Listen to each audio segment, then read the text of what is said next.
दोस्तों, जैसा कि आप जानते हैं, इनकम टैक्स डिपार्टमेंट ने इनकम टैक्स के पोर्टल को टोटली चेंज कर दिया है और इस न्यू इनकम टैक्स के पोर्टल पर आईटीआर को कैसे फाइल किया जाए, आज हम बात करेंगे आईटीआर 1 के बारे में। हमारे क्लाइंट की आईटीआर है आईटीआर 1, जो सैलरीड पर्सन है, और आज हम देखेंगे कि कैसे आईटीआर 1 को इनकम टैक्स के न्यू पोर्टल पर फाइल किया जाए। स्वागत है दोस्तों, मैं नरेश कुमार, आप देख रहे हैं अकाउंट टैक्स गुरु, देश का चैनल, आपका अपना यूट्यूब चैनल, जहां हम बात करते हैं कंपनीज के अकाउंट्स एंड टैक्सेशन कार्यप्रणाली सिस्टम के बारे में बड़ी आसान भाषा में। तो चलिए देखते हैं कंप्यूटर स्क्रीन पर।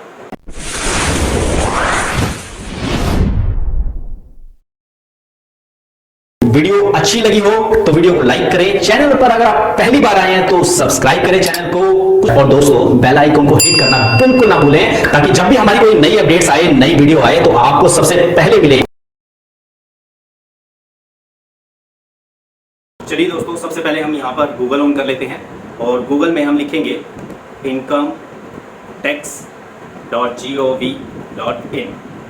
यहाँ पर हमारी जो स्पेलिंग है incometax.gov.in, और उसके बाद एंटर करेंगे और यहाँ पर सबसे पहला जो लिंक दिया हुआ है ये incometax.gov.in, इस पर क्लिक करेंगे और हमारा जो इनकम टैक्स का जो पोर्टल है वो ओपन हो गया है। जैसा कि आप देख रहे हैं, थोड़ा सा स्लो है। ये देखिए, ये इनकम टैक्स का न्यू पोर्टल है जो टोटली लुक वाइज चेंज हो चुका है और देखने में कुछ इस प्रकार से है। तो आज हम सबसे पहले इस पर लॉगिन करेंगे। यहाँ पर लॉगिन पर क्लिक करेंगे और जो हमारा आईडी पासवर्ड है यहाँ पर एडवांस पर क्लिक कीजिए और यहाँ पर नीचे प्रोसीड दिया हुआ है, इस प्रोसीड पर क्लिक कीजिए।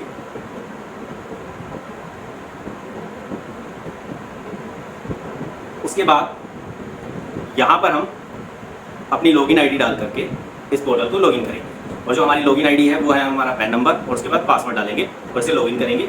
ये आप यहाँ पर आईडी पासवर्ड डाल के इसे लॉगिन कर लीजिए। उसके बाद फर्दर हम बात करेंगे कि आईटीआर को कैसे फाइल किया जाए। लॉगिन करने के बाद पोर्टल कुछ इस तरह से नजर आएगा। ये हमारा जो क्लाइंट की डिटेल है, देखिए देखने में ये पोर्टल कुछ इस तरह से है। सबसे पहले यहाँ जो ये डैशबोर्ड आप देख रहे हैं, इस पर हम क्लिक करते हैं और यहाँ पर कुछ डिटेल्स हैं जो, जैसा कि आप देख रहे हैं, ये हमारे क्लाइंट्स का नेम है, उसका PAN number, phone number, mail ID यहाँ पर सब शो कर देगा। यहाँ आप चाहें तो पिक्चर भी लगा सकते हैं। अब उसके बाद नीचे है कॉन्टैक्ट डिटेल। कॉन्टैक्ट डिटेल में आप यहाँ पर फर्दर आगे यहाँ देखेंगे, यहाँ पर अपडेट करने का ऑप्शन है और your account is not secured with E wallet. ठीक है, यहाँ से सिक्योर पर क्लिक करके आप इसे सिक्योर कर सकते हैं, जो भी फर्दर इसमें क्वेश्चन पूछे जाएंगे। तो इसमें मैं थोड़ा सा नीचे करके आपको दिखाता हूँ। इसके अंदर एक्टिवेट लॉग जो इसमें दिखा रहा है, लास्ट लॉग आउट इसमें जुलाई 11 2021 को दिखा रहा है। मतलब कि इसमें जो लास्ट लॉग आउट हमने किया था 11 जुलाई 2021 को किया था और लास्ट लॉगिन जो है 11 जुलाई 2021 को, और साथ में टाइमिंग भी दिखा रहा है। तो ये छोटा सा एक ओवरव्यू है और चलिए अब मैं आपको बताता हूँ कि इसमें कैसे आईटीआर को फाइल किया जाएगा। यहाँ पर एक ऑप्शन दिया होता है ई फाइल का। ई फाइल में हम क्लिक करेंगे और ये है income tax return. Income tax return में आगे हम देखेंगे इनकम टैक्स रिटर्न को। ठीक है, फाइल इनकम टैक्स रिटर्न को यहाँ पर क्लिक करेंगे। क्लिक करने के बाद फर्दर डिटेल ओपन हो जाएगी। यहाँ पर लिखा है सिलेक्ट असेसमेंट ईयर। यहाँ पर सिलेक्ट असेसमेंट ईयर के अंदर यहाँ पर किस असेसमेंट ईयर की आप आईटीआर फाइल कर रहे हैं। हम आईटीआर फाइल कर रहे हैं असेसमेंट ईयर 21-22 की। यहाँ पर क्लिक करेंगे और उसके बाद फर्दर आगे हम इसमें थोड़ा सा नीचे करके देखते हैं ऑप्शन क्या क्या है। देखिए आगे, उसके बाद आप यहाँ पर कंटिन्यू कर दीजिए। कंटिन्यू करने के बाद जैसा कि आप यहाँ देख रहे हैं, कंटिन्यू पर क्लिक किया। उसके बाद दो ऑप्शन आएंगे, एक आएगा ऑनलाइन फाइल करने का, दूसरा आएगा ऑफलाइन फाइल करने का। जो ऑनलाइन फाइल करने का मतलब है कि आप डायरेक्ट पोर्टल के ऊपर फॉर्म को ऑन करके और उसके अंदर आप अपना डेटा फिलअप कर सकते हो। दूसरा है ऑफलाइन, आप एक फाइल डाउनलोड करोगे, एक एक्सेल फाइल होगी या जावा फाइल, उसमें हम इस पूरे डेटा को तैयार करेंगे, फिर उससे हम जेसन फाइल बनाएंगे। अब आजकल पहले चलती थी एक्सएमएल फाइल, अब चलती है जेसन फाइल। जैसे जीएसटी रिटर्न के पोर्टल पर भी आप अपलोड करते हो, तो जेसन फाइल बना करके आप इसमें अपलोड कर देंगे और उसके बाद रिटर्न को फाइल कर देंगे। तो मैं तो इसमें डायरेक्ट ऑनलाइन ही फाइल करना चाहता हूँ, तो मैं इसमें ऑनलाइन पर क्लिक करूँगा। उसके बाद प्रोसीड पर क्लिक करूँगा। फर्दर आगे आप इसमें देखेंगे कि इसके अंदर लिखा है आईटीआर 1, फिर लास्ट ड्राफ्ट सेव द, इसमें डेट लिखी हुई है 11 जुलाई 2021 और ये असेसमेंट ईयर है 21-22। इसके अंदर एक तो दिखा रहा है रिज्यूम फाइलिंग के बारे में। रिज्यूम फाइलिंग का मतलब होता है कि आपने कोई डेटा इसमें फिलअप किया और फिर उसके बाद उसको सेव कर दिया, फाइल नहीं किया, तो आपका सारा डेटा इसमें सेव है। उसके बाद फर्दर आप आगे जहाँ पर आपने इसको छोड़ दिया था फाइल करके, आगे से आप दोबारा कंटिन्यू कर सकते हो। और स्टार्ट न्यू फाइलिंग का मतलब है आप न्यू फ्रेश फॉर्म फाइल करोगे, अभी आपने फॉर्म को सेव नहीं किया। जैसा होता है ना, आप थोड़ा सा फॉर्म फिलअप कर देते हो, उसके बाद आपको कोई काम याद आ जाता है तो आप फॉर्म वहीं का वहीं इसको सेव करके और चले जाते हो, फिर दोबारा से आप लॉगिन करते हो तो आप रिज्यूम वहीं से स्टार्ट कर सकते हो, आपका डेटा वेस्ट नहीं जाएगा। तो मैंने इस फॉर्म को पहले से फिलअप करके रखा है ताकि टाइम को बचाया जा सके और आपको अच्छे से समझाया जा सके। तो मैं स्टार्ट न्यू फाइल पर क्लिक नहीं करूँगा, आप जब भी फाइल करेंगे स्टार्ट न्यू फाइल पर क्लिक करके फाइल करेंगे। मैं रिज्यूम फाइलिंग पर क्लिक करके फर्दर आगे देखता हूँ इसमें क्या ऑप्शन आते हैं। यहाँ ओके पर क्लिक कर देंगे। उसके बाद यहाँ पर पूछा जा रहा है, देखिए ये जो फॉर्म है 1 2 3 स्टेप के अंदर ये फॉर्म फिनिश हो जाएगा। पहले स्टेप में वैलिडेशन रिटर्न है, वैलिडेट रिटर्न। उसके बाद सेकंड स्टेप जो है confirm your return summary. Third है वेरीफाई एंड सबमिट। और फर्स्ट वन जो आपका देख रहे हो ये फर्स्ट नंबर पर जो है वैलिडेट रिटर्न, इसका मतलब ये है कि आप अपना डेटा इसमें प्रिपेयर कर लें। और इसके आगे 5 ऑप्शन दिए हुए हैं। तो पहला ऑप्शन है प्रिपेयर इन्फॉर्मेशन। अब प्रिपेयर इन्फॉर्मेशन में आप देखेंगे यहाँ पर मैंने सारा डेटा फिलअप किया हुआ है। देखिए ये जो ऊपर के 5 ऑप्शन है जो आप देख रहे हो, ये नीचे यहाँ पर आ जाएंगे सारे के सारे 5 ऑप्शन इन्हीं में दिए हुए हैं। तो हम चलिए एक एक करके शुरू करते हैं टाइम वेस्ट ना करके। और सबसे पहला है पर्सनल इन्फॉर्मेशन। ये जहाँ जहाँ आप देख रहे हो कंफर्म लिखा है। कंफर्म का मतलब ये है कि ये फॉर्म सेव हो चुका है, मैंने इसमें पूरी डिटेल फिलअप कर दी, जिसके बाद ये कंफर्म हो गया। जो भी इसके लिए रिक्वायरमेंट थी, रिकमेंडेड जो इसमें कॉलम थे वो सारे फुलफिल हो चुके हैं, तभी यहाँ पर कंफर्म लिखा आ रहा है, अदरवाइज ये कंफर्म लिखा हुआ नहीं आएगा। तो मैंने पहले वाले ऑप्शन पर क्लिक किया आपको दिखाने के लिए। पर्सनल इन्फॉर्मेशन है, इसमें क्लाइंट का जैसा कि इन्फॉर्मेशन में मैं आपको दिखाता हूँ क्या क्या पूछ रहा है। इसमें है जैसे कि first name, date of birth, middle name, Aadhaar number, ठीक है, लास्ट नेम, पैन नंबर, सब इसमें ये पर्सनल इन्फॉर्मेशन है। और उसके बाद है कॉन्टैक्ट नंबर है, इसमें एड्रेस आ गया, फ़ोन नंबर आ गया, ईमेल आईडी आ गई।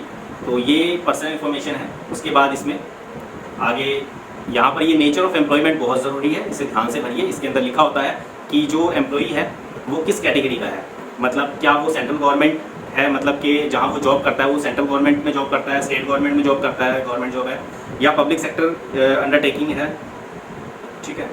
उसके बाद यहाँ पर उसके बाद है ये पेंशनर है जो ITR फाइल कर रहा है। तो हमारे केस में वो एक प्राइवेट कंपनी में जॉब कर रहा है, वो बैंकिंग लाइन में, बैंक में जॉब कर रहा है, तो मैं इसमें अदर ऑप्शन सेलेक्ट करूँगा। उसके बाद फाइलिंग सेक्शन, ये इनकम टैक्स के किस सेक्शन के अंदर ये ITR को फाइल किया जा रहा है, इसमें ये सेक्शंस हैं और उनकी डेफिनेशन भी उन सेक्शंस के नीचे लिखी हुई है।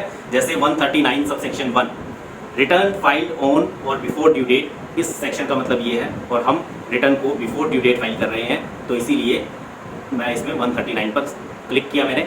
और आगे इसमें फर्दर देखेंगे, आपकी रिक्वायरमेंट जैसी है आप उस हिसाब से इसमें क्लिक कर सकते हैं। उसके बाद फाइल इन, ये लिखा है file in response to notice under section. अगर आपको कोई नोटिस आया और उस नोटिस के रिप्लाई में आप ITR को फाइल कर रहे हो, तो आप इसमें से जो भी आपका नोटिस है, जिस सेक्शन के अंडर नोटिस आया है उस नोटिस पे लिखा रहता है कि आपका नोटिस किस सेक्शन में आया है, तो आप वो ऑप्शन सेलेक्ट करके यहाँ पर आपकी ITR आप फाइल कर सकते हैं। फर्दर आगे हम इसमें देखेंगे are you opting for new tax regime under section 115 BAC। Income tax की 2 रिजीम है, 2 स्लैब हैं इनकम टैक्स की, एक न्यू इनकम टैक्स स्लैब, एक है पुराने वाली इनकम टैक्स स्लैब। तो 2 स्लैब चल रही हैं, तो आप अपने सहूलियत के हिसाब से देख सकते हैं कि कौन सी इनकम टैक्स स्लैब के अंदर आपको ITR फाइल करनी है। तो मैं इसमें पुराने वाली इनकम टैक्स स्लैब के हिसाब से रिटर्न फाइल करूंगा, इसीलिए इसमें पूछा गया are you opening new tax slab, तो मैं कह देता हूँ नो, मुझे नए वाले में नहीं जाना है, मुझे पुराने वाले में जाना है।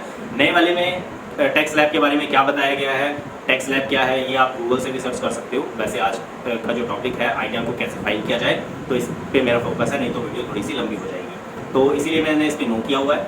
और उसके बाद यहाँ पर मैं आगे आपको बताऊँ, यहाँ पर हमारे बैंक की डिटेल आ जाएगी। बैंक की डिटेल में आपको मैं बता देता हूँ कि क्या क्या पूछा जाएगा। वैसे तो मैंने सब इसमें सेव किया हुआ है, और यहाँ पर ये ऐड अनदर पर मैं क्लिक करके आपको दिखा देता हूँ इसमें क्या पूछेंगे। कंटिन्यू पर यहाँ क्लिक किया, उसके बाद इसमें कुछ डिटेल्स मांगी जाएंगी और ये डिटेल इसके अंदर आप देख सकते हैं। देखिए सबसे पहले तो आप बैंक अकाउंट नंबर डाल सकते हैं, फिर उसी बैंक अकाउंट नंबर को दोबारा डालिए, कंफर्म बैंक अकाउंट हो जाएगा। और यहाँ टाइप पूछा जाएगा कि क्या टाइप है, करंट अकाउंट है, सेविंग अकाउंट है, cash credit CC limit account है, ओवरड्राफ्ट अकाउंट है, ठीक है। तो मैं या NRO अकाउंट है, तो मैं इसमें सेविंग अकाउंट ले लेता हूँ क्योंकि मेरा जो ये क्लाइंट का अकाउंट है वो सेविंग अकाउंट है। उसके बाद यहाँ पर प्राइमरी या जॉइंट, अगर आप सिंगल अकाउंट होल्डर हो तो प्राइमरी लोगे, और जॉइंट अकाउंट होल्डर हो आपके साथ आपके ब्रदर, सिस्टर, मदर, फादर, किसी का भी अकाउंट जॉइंट है तो आप जॉइंट लोगे। इसमें IFSC कोड डालोगे, और उसके बाद यहाँ पर जैसे आप ये IFSC कोड डालोगे आपका बैंक नेम और आपकी ब्रांच अपने आप शो करेगा।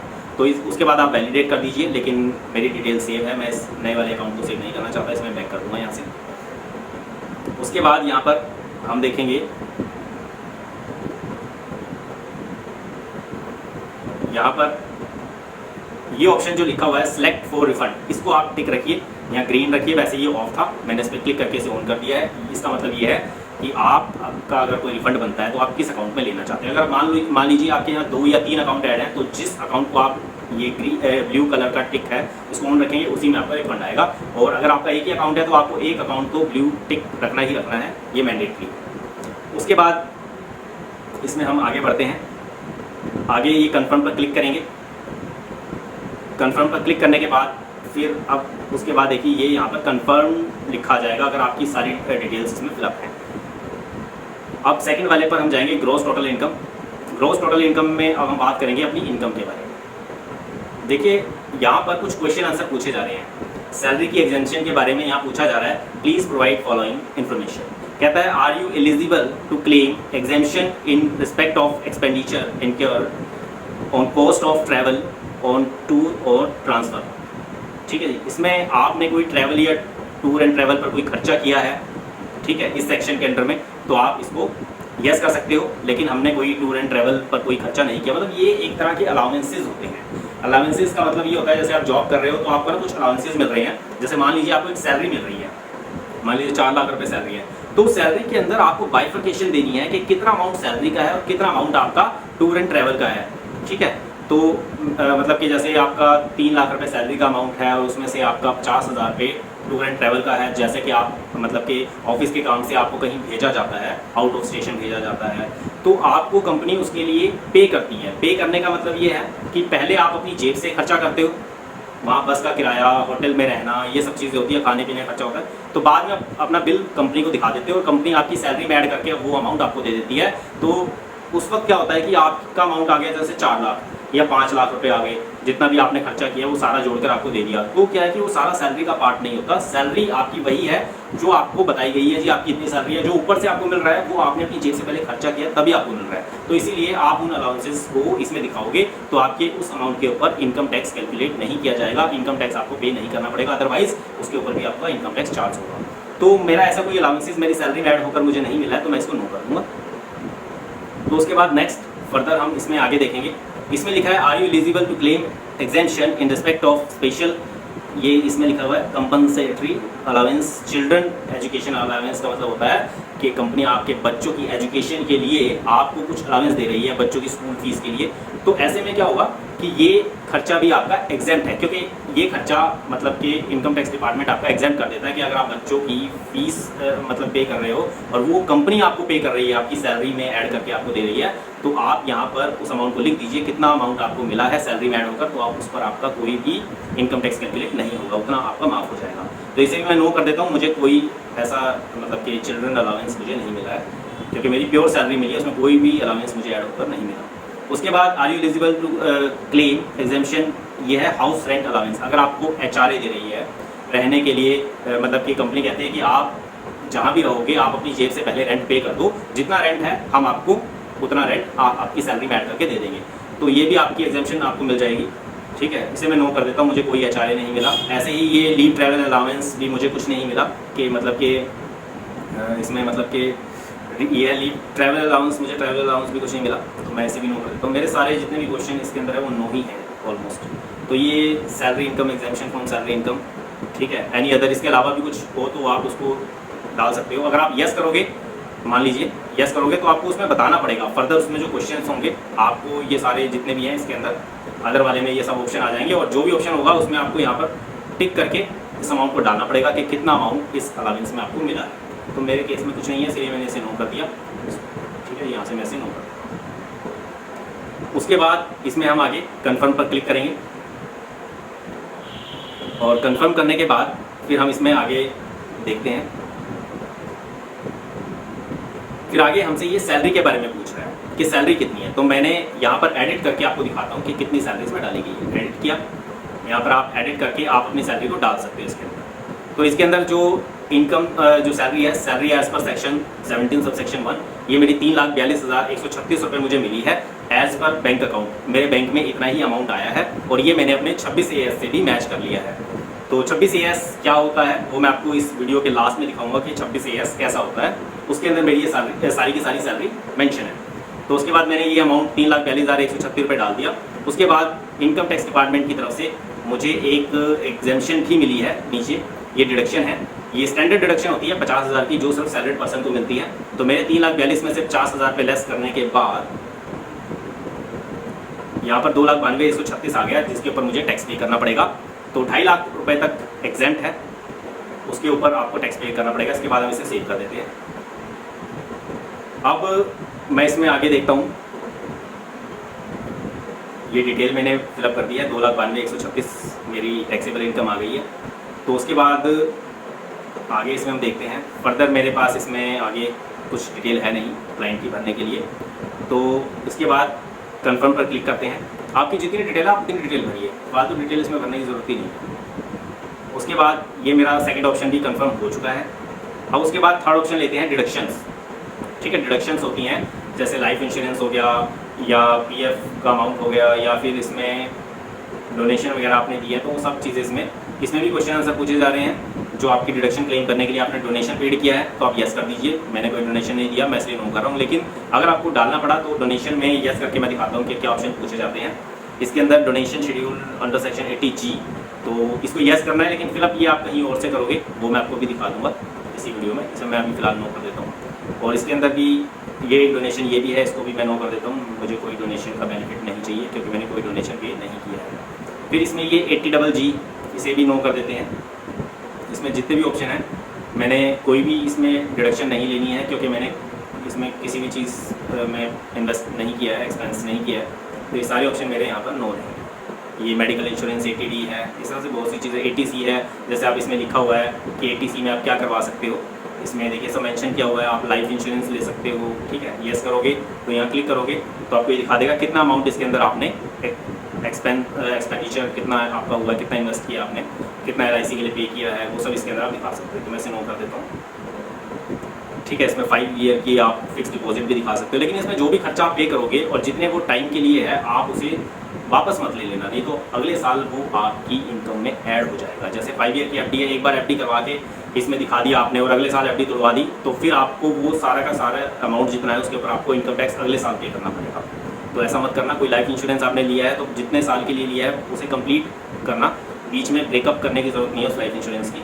नहीं तो आपको फिर इनकम टैक्स पे करना पड़ जाएगा उस पूरे अमाउंट के ऊपर अगले साल ऐड करके अपनी इनकम के अंदर, है ना। जितनी भी इनकम अगले साल की होगी उसमें इस अमाउंट को ऐड करना होगा जिस अमाउंट के ऊपर आपने बेनिफिट ले लिया लेकिन बीच में उसे ब्रेक कर दिया। तो उसके बाद ये सब मैं नो कर देता हूँ। इसके अंदर मुझे इसमें से कुछ भी बेनिफिट नहीं लेना है। ये सारे ऑप्शन मेरे यहाँ पर नो है। उसके बाद यहाँ पर कंटिन्यू पर क्लिक करते हैं।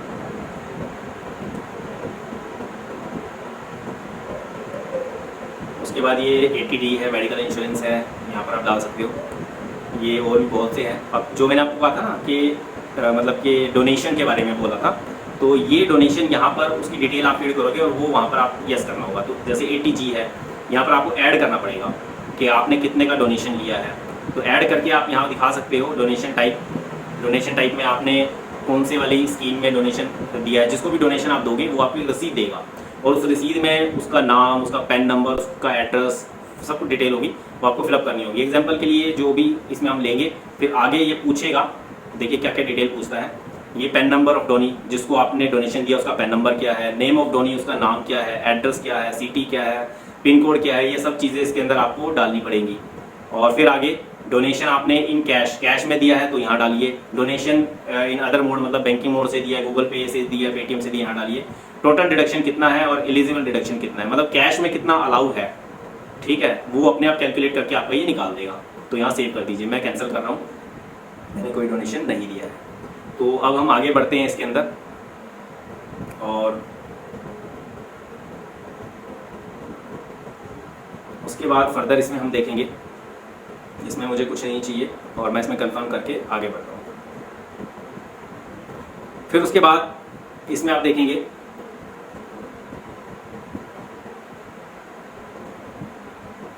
इसमें टोटल डिडक्शन के बाद टैक्स पेड। अगर आपका कोई टैक्स बनता है तो यहाँ क्लिक कीजिए टैक्स पेड पर। और अब हम यहाँ देखेंगे कि जो टेक्स्ट पेड है इसके अंदर भी काफ़ी सारे क्वेश्चंस पूछे गए हैं कि क्या आपका TDS डिडक्ट हुआ है। अगर आपका TDS डिडक्ट हुआ है तो उस केस में आपका यहाँ शो कर देगा कि कितना TDS डिडक्ट हुआ है। और जैसे मान लीजिए आपका TDS फ्रॉम सैलरी से डिडक्ट हुआ है तो शो डिटेल यहाँ पर क्लिक कीजिए, ठीक है, और हाई डिटेल। अब इसमें क्या है कि आप यहाँ पर व्यू योर फॉर्म 26AS, जिस फॉर्म की मैं बात कर रहा था, आप अपना 26AS फॉर्म यहाँ पर चेक कर सकते हैं कि आपका कितना TDS डिडक्ट हुआ है। इस पूरी डिटेल को आप अपने 26AS में चेक कर सकते हो। TDS की डिटेल वहाँ आ जाएगी, आपके TCS की डिटेल भी वहाँ आ जाएगी जैसे लिखा है। और ठीक है, अब ये यहाँ 26AS जो होता है इस पर आप क्लिक करेंगे तो आपका 26AS का जो फॉर्म है वो आगे ओपन हो जाएगा। और यहाँ पर आप इसमें लॉगिन ID डाल करके यहाँ देख सकते हैं कि कैसे इसके अंदर आपका जो भी 26AS में क्या डिटेल है वो फर्दर इसके अंदर आप अपनी लॉगिन ID डालिए और पासवर्ड डालिए और यहाँ से आपको पता लग जाएगा। इसमें जो भी आपका ID और पासवर्ड है वो हम इसमें डालकर चेक करेंगे।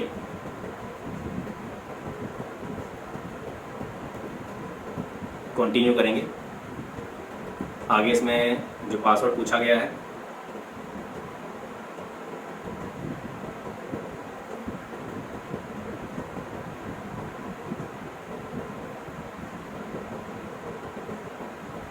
इसके अंदर हम यहाँ पर पासवर्ड डालेंगे अपना।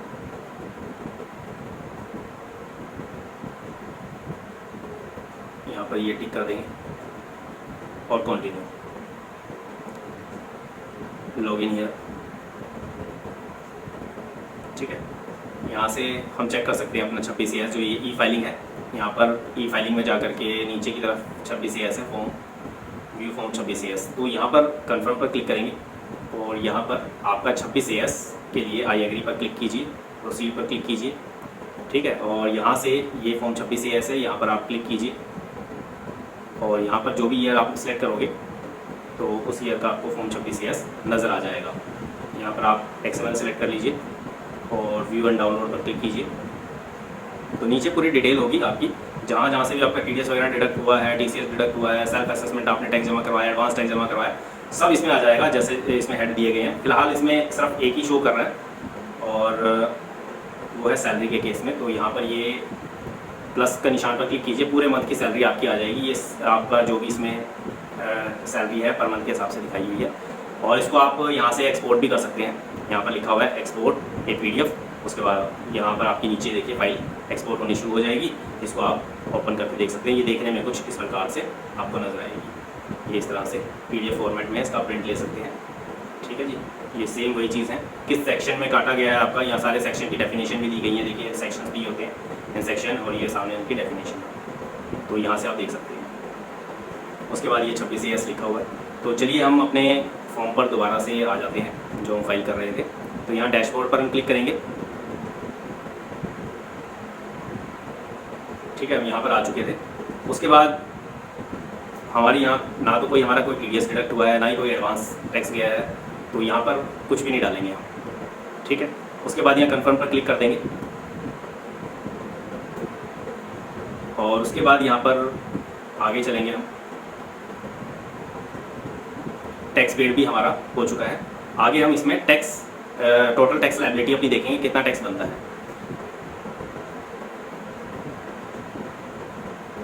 अब इसके अंदर आप देखेंगे, इसके अंदर ये शो कर रहा है कि ये तो आपकी ग्रोस टोटल इनकम है जो 2,92,136 है। डिडक्शंस की अगर हम बात करें, हमने कोई भी सेविंग्स वगैरह नहीं ली है, टैक्स डिडक्शंस वगैरह कुछ भी नहीं डाला इसमें। टोटल इनकम हमारी इतनी आ गई। और उसके बाद थोड़ा नीचे आके हम बात करते हैं। हमारा जो टैक्स बनेगा 2.5 लाख तक एग्जेम्प्ट होता है और 2,92,000 आ रहा है तो 2,92,000 में से 2.5 लाख लेस कर दो, बाकी जो बचा उसके ऊपर 5% कैलकुलेट होगा, जैसा कि इसमें लिखा भी है 5%। ये देखिए, तो इसके अंदर 2107 रुपये बन जाते हैं। लेकिन गवर्नमेंट कहती है जिनकी इनकम 5 लाख रुपए तक है, जिनकी सैलरी से इनकम 5 लाख रुपए तक है, हम उनका सारा टैक्स माफ़ कर देंगे। तो हमारी जो इनकम बनी वो 2,92,000 है, तो वो 5 लाख के अंदर आती है। तो इसीलिए हमारा जितना भी टैक्स बना वो सारा माफ़ हो गया। इसमें आ गया अंडर सेक्शन 87A में ये माफ़ हो गया 2107 रुपये। तो इसीलिए फिर नीचे हमारा फर्दर कोई टैक्स बना नहीं है, ठीक है जी। उसके बाद ना कोई इंटरेस्ट है, कुछ नहीं है, zero tax. Total tax and fees and interest हमारा ज़ीरो ही है। तो यहाँ कन्फर्म पर क्लिक करेंगे। उसके बाद फर्दर हम इसमें देखेंगे सारे ऑप्शन हमारे कंफर्म हो गए हैं। अब आगे हम इसमें प्रोसीड पर क्लिक करेंगे। प्रोसीड पर क्लिक करने के बाद आगे हम इसमें देखेंगे, ये हमारा एक छोटा सा प्रीव्यू है और इसमें प्रीव्यू रिटर्न करके फाइनल प्रीव्यू इसका क्या बनेगा वो हमें शो हो जाएगा। उसके बाद आप देखिए यहाँ पर ये preview and submit your return से पहले आपको यहाँ पर चेकबॉक्स पर टिक करने के लिए कह रहा है। उसके बाद यह नेम, फादर नेम, और यहाँ पर शो हो जाएगा ये रिटर्न आपकी कौन फाइल कर रहा है। आप सेल्फ फाइल कर रहे हो तो सेल्फ इसमें लिख दीजिए, ठीक है। अगर आप यहाँ पर सेल्फ ना फाइल करके इसमें रिप्रेजेंटेटिव यूज़ करोगे तो रिप्रेजेंटेटिव का मतलब होता है कि आपने अपने बिहाफ पर किसी अदर पर्सन को, कोई फैमिली मेम्बर हो सकता है, कोई आपका एडवोकेट, सीए, अकाउंटेंट, मैनेजर, कोई फ्रेंड, आपने उसको लीगल तौर पर अपने बिहाफ पर कोर्ट के थ्रू उसे अपना रिप्रेजेंटेटिव अपॉइंट किया है जो आपके बिहाफ पर आपकी आईटीआर को फाइल करेगा। हो सकता है आप इंडिया में ना हो, आउट ऑफ इंडिया हो, तो आपकी एब्सेंस में आपके बिहाफ पर वो कोर्ट के थ्रू अपॉइंट किया जाएगा। आप एज ए लीगल हायर उसे अपॉइंट कर सकते हो और फिर वो आपकी आईटीआर को फाइल करेगा। तो हम सेल्फ फाइल कर रहे हैं इसीलिए हमें रिप्रेजेंटेटिव की ज़रूरत नहीं पड़ी, अदरवाइज़ रिप्रेजेंटेटिव का यहाँ सब डिटेल आती है, उसका नाम वगैरह सब कुछ आता। तो यहाँ पर हम प्रोसीड टू प्रीव्यू करेंगे और उसके बाद फर्दर हम इसमें देखेंगे, इसके अंदर ये हमारा फाइनल प्रीव्यू है कि आईटीआर भरने से पहले लुक वाइज कुछ इस तरह से है ये, जिसमें सारी डिटेल इसके अंदर मेंशन की गई है। इसमें नेम वगैरह सब कुछ दिखाया गया है, जो भी डिटेल हमने सैलरी की डाली है वो सब इसमें दिखाई दे रही है, नाम वगैरह सब कुछ ठीक है, बैंक डिटेल इसमें फिलअप की हुई है। तो ये सब चीज़ें एक बार फाइनल सबमिट करने से पहले हम चेक कर लेंगे कि कोई गलती तो नहीं है, कोई एरर तो नहीं है। अगर कोई एरर है तो उसे हम ठीक कर लेंगे। तो ये एक फाइनल प्रीव्यू था हमारा जिसे हमने चेक कर लिया। उसके बाद यहाँ पर आप देखेंगे ये प्रोसीड टू वैलिडेशन, यहाँ पर क्लिक करेंगे और उसके बाद यहाँ पर हम देखेंगे, यहाँ पर लिखा हुआ है ITR 1, जो सैलरी के केस में ITR 1 वैलिडेशन सक्सेसफुल हो चुका है और प्रोसीड टू वेरीफाई। अब यहाँ हम प्रोसीड टू वेरिफिकेशन पर क्लिक करेंगे और प्रोसीड टू वेरिफिकेशन पर क्लिक करने के बाद आगे कुछ ऑप्शन पूछे गए हैं।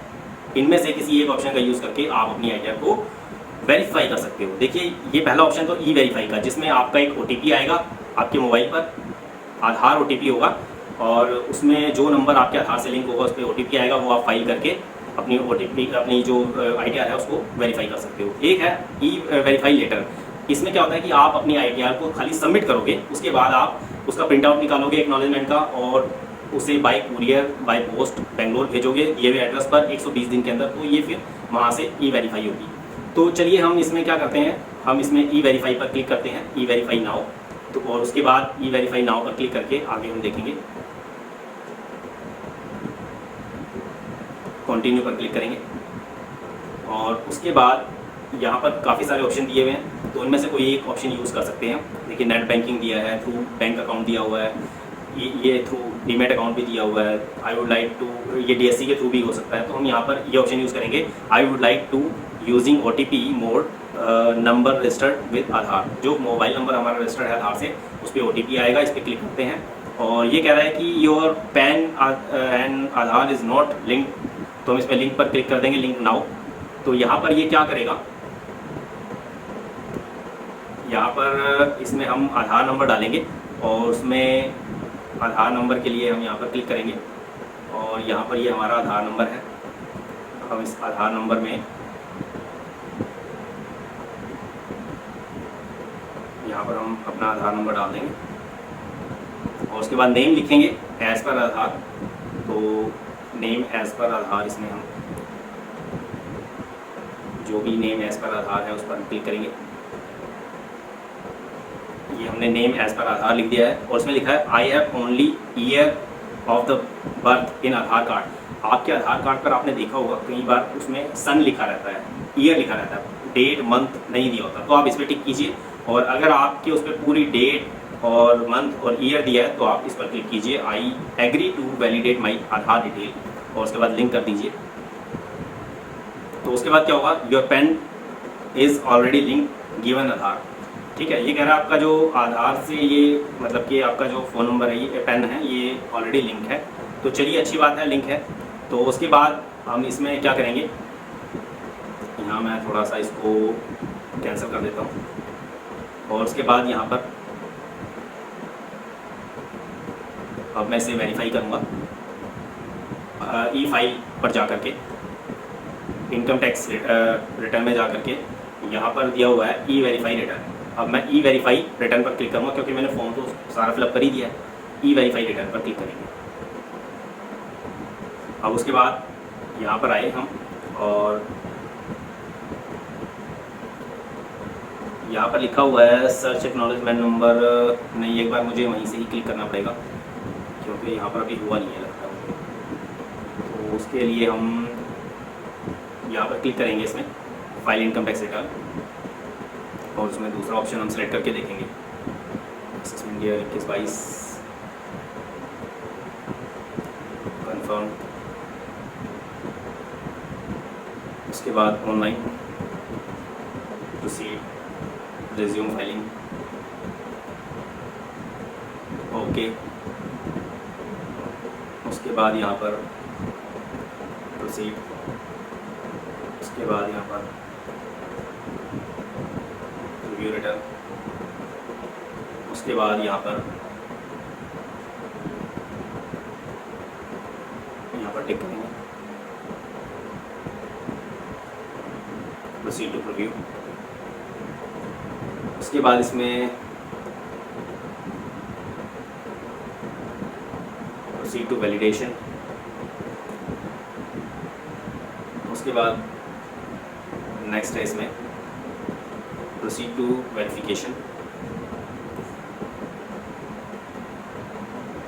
नेक्स्ट इसके अंदर ये हमसे ई वेरीफाई करने को कह रहा है, लेकिन हम ई वेरीफाई बाद में करेंगे क्योंकि बार बार इतना लंबा प्रोसीजर फॉलो करना पड़ रहा है हमें, इसलिए हम इसको ई वेरीफाई लेटर कर देंगे और ई वेरीफाई लेटर करके हम इसे बाद में भी वेरीफाई कर सकते हैं। तो उसके लिए हम पहले से यहाँ कन्फर्म पर कंटिन्यू पर क्लिक करेंगे और उसके बाद यहाँ पर सबमिट कर देंगे। और something went wrong please try later, तो इसके लिए फिर हम ये ऑप्शन यूज़ कर लेते हैं, ये वेरीफाई बाय ITR-V, इसको कंटिन्यू करते हैं, सबमिट। इसमें भी कुछ रह रहा है तो हम चलिए एक बार इसे पढ़ते हैं क्या कहता है ये कहता है please note that once you submit the return you can longer modify the detail. इसे सबमिट, कुछ ना कुछ गड़बड़ है इसमें, इसीलिए वेरीफाई नहीं हो पा रहा है।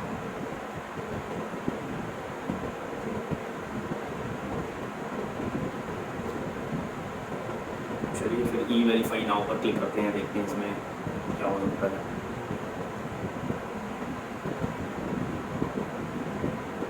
अब इसमें नेट बैंकिंग के थ्रू करके देखते हैं, ठीक है। इसमें EVC और ये OTP, आधार OTP, रजिस्टर्ड मोबाइल नंबर है ऑलरेडी। चलिए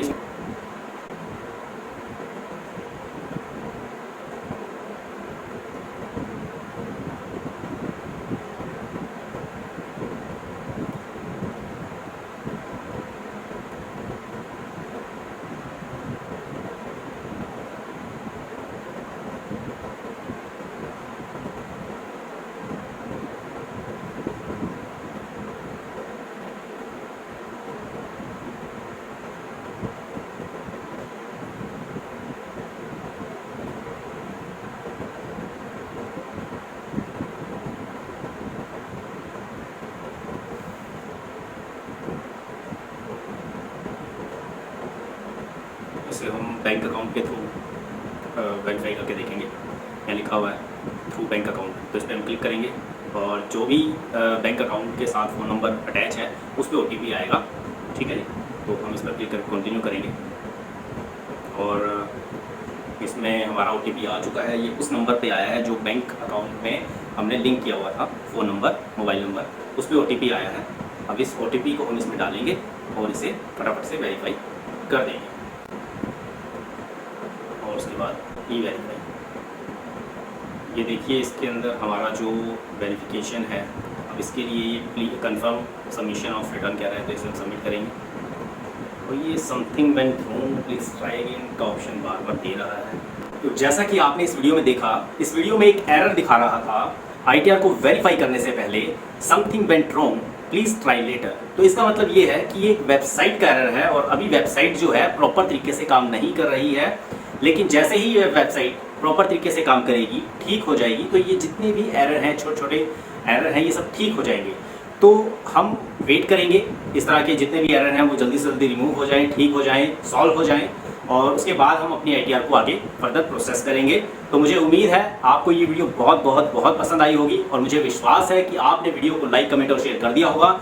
जो नए दोस्त चैनल पर पहली बार आए हैं उन्होंने चैनल को सब्सक्राइब कर दिया होगा और बेल आइकन को प्रेस कर दिया होगा। इससे होगा क्या, जब भी हमारे YouTube चैनल पर कोई नई वीडियो आएगी तो आपके YouTube ब्राउजर में वो वीडियो सबसे पहले देखने को मिलेगी। तो मिलते हैं नेक्स्ट वीडियो में एक नए टॉपिक पर बहुत जल्द। आपका अपने इस YouTube चैनल पर अपना कीमती समय देने के लिए आप सभी लोगों का तहे दिल से प्रेम पूर्वक बहुत बहुत धन्यवाद।